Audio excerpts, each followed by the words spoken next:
Bonsoir à toutes et à tous, heureux de vous retrouver pour la tranche info en direct sur votre antenne Canal 10 Télévision avec au programme de cette soirée Info 10, le journal local et régional qui sera suivi du Focus et on roule tout de suite pour l'info.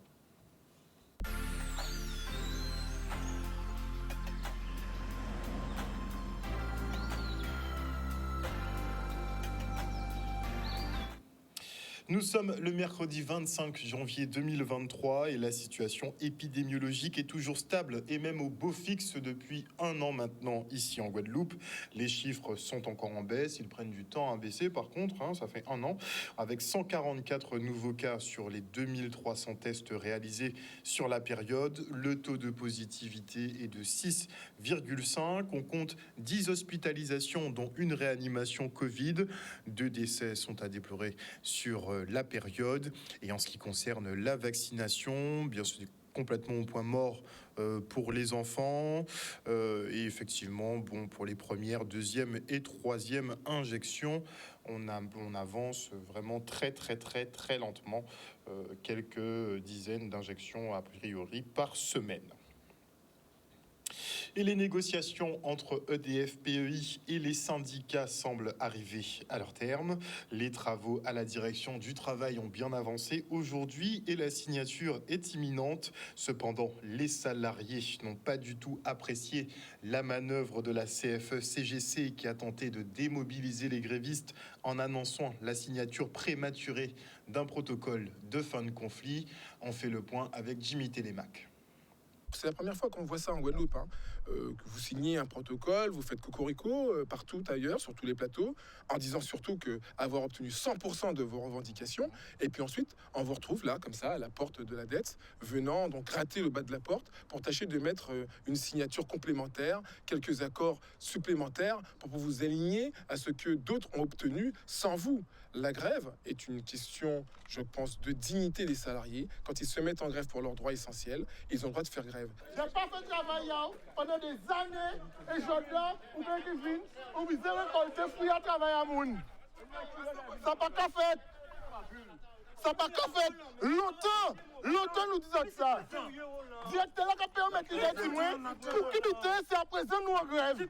Je crois qu'aujourd'hui, ce syndicat qui nous a décrié constate que son document était vide, que les ententes prises avec la direction n'étaient pas donc des ententes tangibles, des ententes pour pouvoir réellement donc retrouver le droit des salariés, mais des ententes comme on peut en retrouver ici et là, ça arrive parmi les syndicats. Je ne fustige pas la CFE-CGC. Ce que je dis, je critique fortement le délégué syndical de cette entreprise, qui ne fait pas son boulot, qui n'a pas fait son job. Et les ententes qu'il a aujourd'hui avec la direction ne sont pas des ententes pour le compte du personnel. Plus de 75% du personnel est en grève. Il a eu beau signer un document, personne n'a repris le travail. Bien singulièrement, aujourd'hui, on retrouve ce délégué syndical aux portes de la dette, priant d'essayer, donc pour des raisons électoralistes, nous le disons, de vouloir s'aligner un peu sur ce que nous avons pu obtenir par nos méthodes. Ces mêmes méthodes qu'il critiquait jadis, ces mêmes méthodes sur lesquelles, sur votre plateau, il s'est, je le redis, permis de nous donner la leçon. Aujourd'hui, personne ne donne de leçon à l'Union des travailleurs, à une alliance donc de 4 syndicats faisant grève réellement pour le compte du personnel, pour leurs intérêts. Donc premiers, et non pas pour des intérêts donc personnels. Et je sais que la population a connu bien des délestages, bien des perturbations du fait de cette grève, mais nous le disons, si nous avons fait grève, c'est pour le code du travail et pour les droits essentiels des salariés. Et je crois que, comme tous salariés en Guadeloupe, si naguère ils constatent que leur droit n'est pas respecté, c'est leur droit aujourd'hui et leur devoir de faire grève. Et le protocole de fin de conflit qui devrait pouvoir être signé dans le courant de la soirée si tout se passe bien. Et on reste sur le front social avec la mobilisation des salariés du CCAS de la ville des Abîmes. Ils demandent de meilleures conditions de travail, à commencer par plus d'effectifs, notamment dans les EHPAD. Regardez. Aujourd'hui, nous sommes mobilisés devant le siège social du CCAS de la ville des Abîmes, tout simplement parce qu'il y a déjà depuis vendredi 20 janvier, le comité de grève du personnel du CCAS a déposé un préavis pour dénoncer tous les dysfonctionnements qui touchent à la fois l'EHPAD et le service de soins à domicile et le siège. Effectivement, ça fait plusieurs années que nous sommes en souffrance au niveau du personnel, et nous ne voulons plus que ça dure. Donc, Aujourd'hui, nous avions rendez-vous aujourd'hui avec l'autorité territoriale, mais qui, à notre grande surprise et déception, a décliné l'invitation qu'il nous avait faite. Donc, je suis désolée, nous, on reste mobilisés et on ne lâche rien. Aujourd'hui, j'aimerais exprimer le mal-être des soignants au sein de l'EHPAD et du SIA de la ville des Abîmes.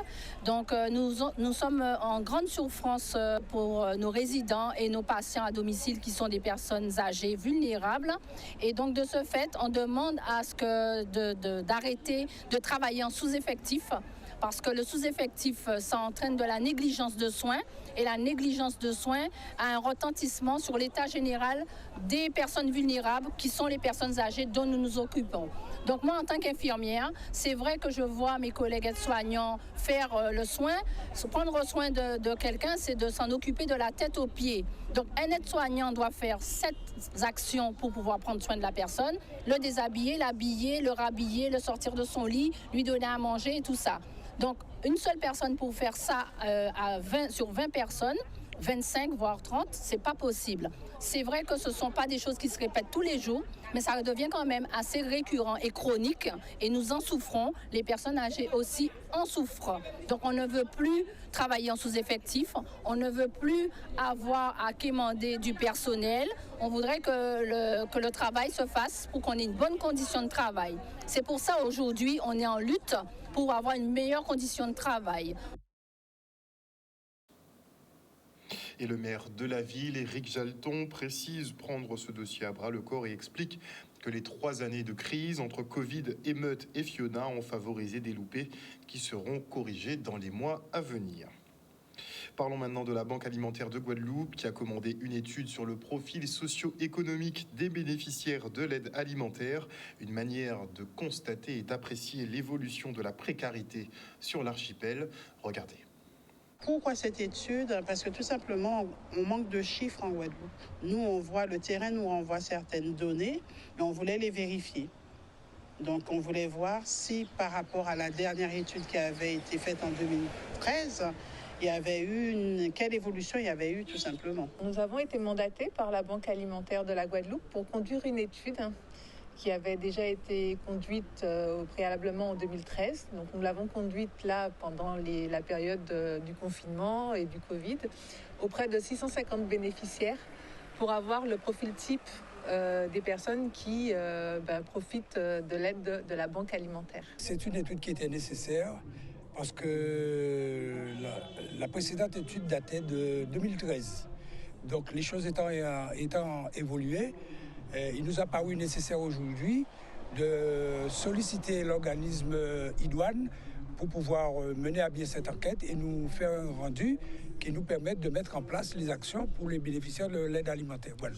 Le profil type du bénéficiaire de l'aide alimentaire, c'est une femme.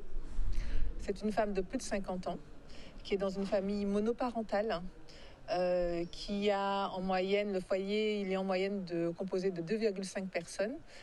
Elle a moins de 800 € par mois pour vivre, mais bon, c'est une grosse moyenne. Hein. Et globalement, ce sont des personnes qui sont soit sans emploi, soit avec des bas niveaux de qualification, soit si elles sont salariées avec des contrats précaires. Les résultats de cette enquête ne nous servira pas uniquement au niveau de la banque alimentaire, ça servira aussi aux institutionnels pour permettre de mettre en place des actions qui puissent améliorer la situation de la population. Mais nous, à notre niveau, ça nous permettra, dans un premier temps, d'identifier le profil des bénéficiaires, comme je l'ai dit, identifier les besoins en matière d'aide alimentaire et de santé, et aussi prévoir des actions complémentaires éventuellement qui soient nécessaires, et aussi proposer des améliorations en termes de logistique qui nous permettent de répondre aux besoins et à nos activités. Et maintenant, je reçois Rolande Zénon, vice-présidente de l'association Nouvelle Voix. Bonsoir, Madame Zénon. Bonsoir, Harold. Alors, Nouvelle Voix qui a un petit programme très alléchant à nous proposer pour toute l'année, à savoir que vous allez mettre le fruit à pain en avant. En avant, nous allons continuer à mettre le fruit à pain en avant. Donc, vendredi 27, ce sera le coup d'envoi, le démarrage. De l'année du fruit à pain. De l'année du fruit à pain. Donc, nous organisons disons qu'il y a une manifestation à la salle des fêtes du Lamentin à partir de 18h où nous allons présenter le programme de l'année du fruit à pain. Alors, qu'est-ce que vous nous réservez? On va le voir en toute sauce. Oui, déjà que on va commencer parce que comme nous sommes c'est la période carnavalesque, donc le carnaval célèbre le fruit à pain. Donc, Dans les costumes déjà? On y travaille. On y travaille. Donc, avec certains groupes, on espère pouvoir mettre le fruit à pain en avant. Si le feuille à banane a réussi, le feuille à fruit à pain devait Et réussir puis, aussi. nous avons fait un costume et le fruit à pain. Donc, En plus, c'est anti-moustique, apparemment. Anti-moustique, oui, on fait, il va déposer. Les feuilles sont anti-moustiques, donc c'est nickel. Voilà, ça, oui, ça fait partir les moustiques, ça les éloigne.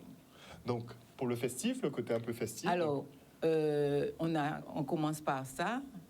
Ensuite, on travaille en partenariat avec l'UDICAG. Donc l'UDICAG, pour ceux qui ne savent pas, c'est l'Union des agriculteurs du Nord-Bastère. Voilà. Avec et leur marché, c'est d'ailleurs tous les premiers samedis du mois. Avec aussi l'INRAE, avec les collectivités, la mairie du Lamentin, et puis voilà. Donc, présentation de la programmation annuelle, découverte de la mascotte. Donc, on aura une mascotte. Donc, un fruit à pain, on imagine. Alors, on invite, on ne peut pas recevoir, on ne peut pas recevoir toute la population, mais on espère que les gens seront nombreux à venir écouter justement le déroulé de la programmation. Donc, on a une belle mascotte qui a été créée par un de nos artistes, Monsieur Saint-Silly. Donc, alors, comment il s'appelle? C'est Monsieur Fruit à pain? C'est Tifoubap. Tifoubap. Ouais. Ok. Tifoubap. On attendra donc le 27 alors, pour le découvrir. C'est vrai que on verra après, on aura une peluche qui sera présentée dans l'année. Dans l'année. Donc, on espère que les gens seront nombreux à l'acquérir. Voilà. Donc, on espère cette année mettre en avant le fruit à pain, travailler sur... on va planter dans les écoles, on va planter un arbre à pain. Il y aura un atelier de plantation. On va apprendre aux gens comment planter le fruit à pain. De façon à ce que... Ça se plante ou parce ça que nous, ça pousse tout seul. Hein, Alors oui, ça pousse tout seul, mais ça se plante pour les gens. On peut le planter en pot. De toute façon, ce sera en pot. Si on le fait à la fin faut savoir s'en occuper dans ce cas-là, puisque oui. fruit à pain, c'est quand ce qu'on même... apprend maintenant. Maintenant, tout mettre en pot. De plus en plus, tout mettre en pot. J'habite en résidence, je n'ai pas beaucoup de terrain, mon fruit à pain en pot et puis je peux m'en occuper. Est-ce que ça, c'est pas trop imposant? Encore des citrons, mais il faut, vous savez, comprendre. il y a Monsieur Dacalor, pour ne pas le citer, mais il faut le mettre en avant, à Capesterre, qui a une plantation d'arbres à pain. Et les arbres à pain, il y avait un reportage qui lui était consacré, et les arbres à pain ne sont pas hauts du tout. Donc, on peut les cueillir à la main. Et nous avions fait un voyage à la Barbade avec l'association, et il y avait tout un champ d'arbres à pain ne mesurant pas plus de 1,50 m. D'accord. Donc, et puis, on va apprendre aux gens aussi à pratiquer l'élagage. Parce qu'il ne faut pas que les arbres soient très hauts, de façon à pouvoir les cueillir. Est-ce que vous pensez qu'à terme, on arrivera à faire une petite filière fruits à pain? Puisqu'on est déjà surpris d'en voir dans les étals. Donc, il y a beaucoup de gens, beaucoup d'agro-transformateurs, beaucoup de personnes travaillent le fruit à pain. Mais nous, on souhaite structurer la filière, faire en sorte qu'on sache le nombre, répertorié, faire un recensement du nombre d'arbres à pain, savoir combien d'arbres à pain sont produits dans l'année, voir ce qui peut être fait de façon à ce que la population puisse s'approprier. Et je dis sans tirer la couverture à nous. Depuis que nous nous avons commencé la fête du fruit à pain, on a l'impression que les gens, ils se sont appropriés le fruit à pain. Parce qu'avant, c'était fruit à pain, un gros sel. Et quand il a ce fruit à pain à la table des grands.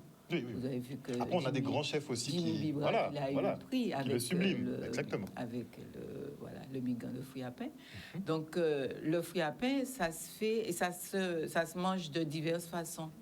Hein, donc, on fait plein de choses. Et puis, salue d'ailleurs, moi je salue Papita, un producteur de chips qui fait d'excellentes chips de fruits à pain. Voyez, donc, on fait plein de choses avec le fruit à pain. Avec les feuilles, on fait du jus.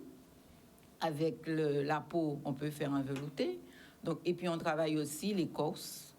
On travaille aussi, il y a des bijoux à base de fruits à pain, il y a des meubles. Le fruit à pain, c'est pas un produit, c'est un produit qu'on peut utiliser dans toute sa... Voilà. On ne perd rien, le fruit à pain, on ne perd rien. Tout est utilisable dans le fruit à pain, c'est un peu comme le cochon, hein. Et on fait déjà tout avec le cochon, il nous reste plus qu'à le faire avec le fruit à pain, en fait. Avec le fruit à pain, oui, avec le fruit à pain, on fait tout. Voilà. Et on incite la population à... c'est vrai que le regard, bon, je me répète peut-être, mais le regard a changé. Oui, il évolue. Le regard, il évolue. Et bon, cette année, nous en serons à notre 7e édition du fruit à pain. Et c'est vrai que l'année dernière, après les 2 années de Covid, la fête a dépassé nos espérances parce que nous avons eu beaucoup de personnes. Et chaque année qui va s'écouler, je pense que vous allez monter en puissance, oui, puisqu'on est vraiment sur la lignée du consommer local. Oui, et l'autosuffisance alimentaire. Donc le fruit à pain, c'est un produit aussi qui n'a pas de... On peut le planter partout, parce qu'il n'y a pas de chlordécone, quel que soit le terrain, chlordéconé ou pas, on peut consommer. Ça pousse partout, ça pousse très rapidement, ça embarrasse même les gens. Mais on va essayer de faire en sorte que ça n'embarrasse plus. Et que ça ne se gaspille plus. Parce qu'on est un peu spécialiste dans le gaspillage des fruits de bord de chemin. Oui, donc bon, ce serait l'occasion. De plus en plus on essaie, puisque on va travailler aussi sur la conservation. Donc, mais certains nous ont déjà devancé puisqu'on le fait déjà en congelé. Oui, en morceaux, nettoyé, morceaux et congelé. Oui, on le fait. Et puis, on sait aussi comment le conserver pour qu'il ne se gaspille pas, qu'il ne se gâte pas, justement. Donc, on avance. On peut dire que sur le fruit à pain... On a beaucoup avancé. Donc, le rendez-vous est donné donc le 27. Alors, le 27, et à partir de 18h à la salle des fêtes du Lamentin. Donc, venez et vous allez découvrir tout le programme de l'année du fruit à pain. Merci beaucoup, Madame Rolande Zénonde. Je le rappelle, vice-présidente de l'association Nouvelle Voie, qui organise donc la fête du fruit à pain depuis 7 ans maintenant. Et là, ils vont lancer, ce ne sera pas une journée, ce sera l'année du fruit à pain. Et puis après l'année, il y aura le projet fruit à pain. Parce qu'on veut travailler sur... Excellent. On veut pérenniser l'action. Notre nouvelle une de nos nouvelles population s'approprie. On est d'accord. Voilà. On est d'accord. De la même façon qu'avant, tout le monde venait chercher son fruit à pain dans le pied du quartier pour préparer son repas. On va revenir un peu à ça. Mais on industrialise, hein, il y en aura pour tout le monde. Merci beaucoup en tout cas à l'association Nouvelle Voie pour le travail qu'elle effectue autour effectivement du fruit à pain. On parlait longtemps de le valoriser, maintenant c'est en train de se faire. Et on salue vraiment l'initiative. Donc chapeau bas. Oui, et on associe les autres, parce qu'on veut constituer, je vous disais, une filière, les autres, tous les intervenants, tous ceux qui travaillent le fruit à pain, les agro-transformateurs, donc on oublie tout le monde. Tout le monde est convié. On veut rassembler tout ce monde-là pour faire du bon travail. Ensemble. Merci beaucoup, Madame Zénon.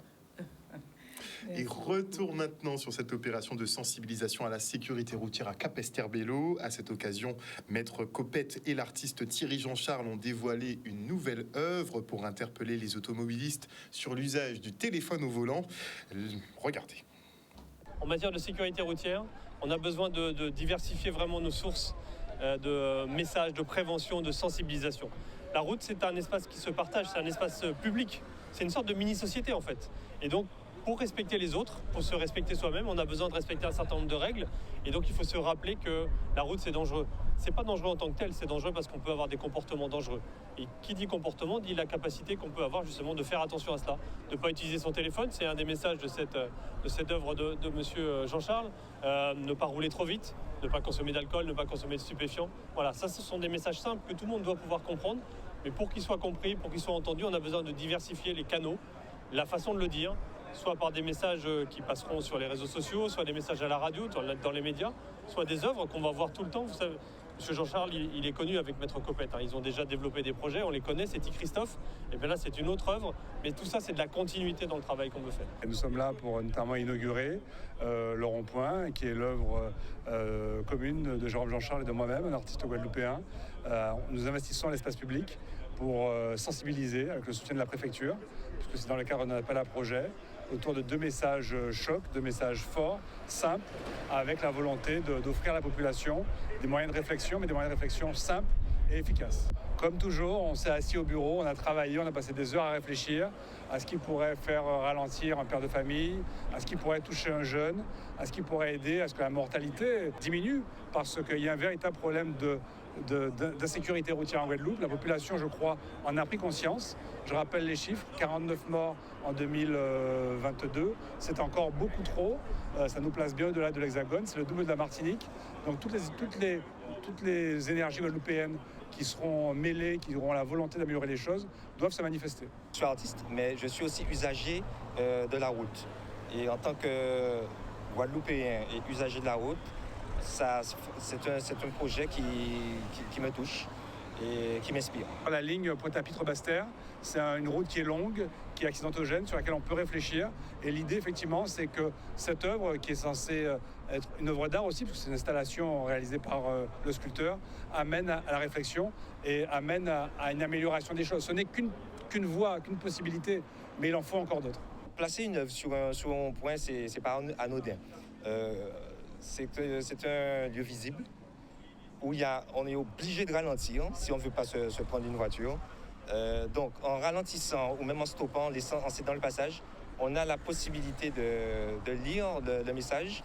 Il est percutant, il est concis pour qu'on n'ait pas de texte à lire. En un seul regard, on est censé comprendre qu'il faut rapprocher ou ralentir. Un reportage signé Vianney Valverde. Et on enchaîne avec un petit focus sur La Source, un nouveau concept store entre art et culture basé à Jarry. Regardez. La Source, ça va être un lieu sur Jarry. On va pouvoir retrouver des objets d'art, culture, du textile, des objets de déco, et puis aussi un lieu pour le tatouage. Donc c'est un peu un lieu d'effervescence de l'art, on va dire. Exactement. Ouais. Tout ce qui touche à l'art sera ici. Alors Daisy est un artiste incroyable.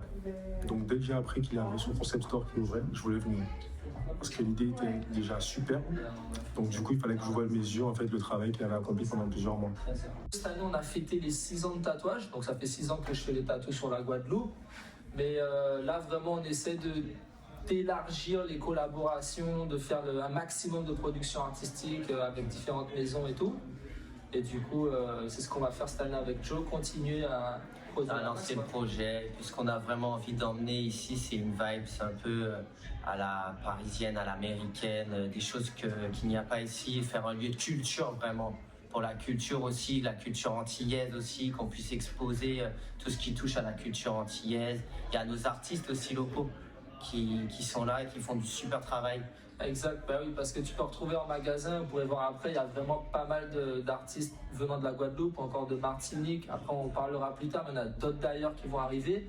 Les stocks vont tourner et c'est ça l'idée. L'idée, c'est de jouer comme sur les grosses métropoles, quoi, mais à hauteur de la Guadeloupe, quoi. Voilà, chers téléspectateurs, nous sommes arrivés au terme de ce journal. Merci pour votre fidélité. On parlait sécurité routière et j'ai oublié de vous préciser d'ailleurs que le gouvernement a annoncé la fin du permis de conduire à vie. Il faudra effectivement, à partir de juillet, le renouveler tous les 5 ans et ce sera a priori payant, bien évidemment. Une bonne soirée à vous sur Canal 10. On se retrouve demain. Bisous, bisous tout le monde.